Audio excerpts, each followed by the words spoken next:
చూసావా? దీన్ని చూసి మీరు తెలియక జరిపోతు అనుకుంటారనా? మరి కొంతమంది జరిపోతూ కాదురా, ఇది మచ్చలు చూసి ఇదేదో కట్లాపాము అనుకుంటారు. కట్లాపాము. మరి కొంతమంది కట్లాపాము కాదురా, ఇదేదో రగత పింజరి బడాపాము చెట్టుల పాము అనుకుంటారు. కాదు, దీనిది ఒక పేరు అంటారు, కొండది ఒక శిలవ. కొండ శిలవ అది.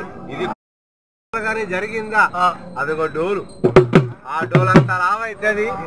అడవిలో ఉంటే మనసులో మింగుతుంది పాము. ఇది అంటే ఇప్పుడు మింగుతుందా? ఇప్పుడు మింగదయ్యా. ఈ పాము గాని అడవిలో గాని ఉందా? ఇదిగో మన నాగు పాము లాగా ఇది కప్పల వెలకలు తినది. ఏం తింటది? ఇది గాని అడవిలో గాని ఉంటే అడవి కోళ్ళు, నెమిలి పిల్లలు, జింక పిల్లలు అడవిలో ఉంటే ముంగిస్తులు పట్టుకొని మింగేస్తుంది పాము. నువ్వే పెళ్తూ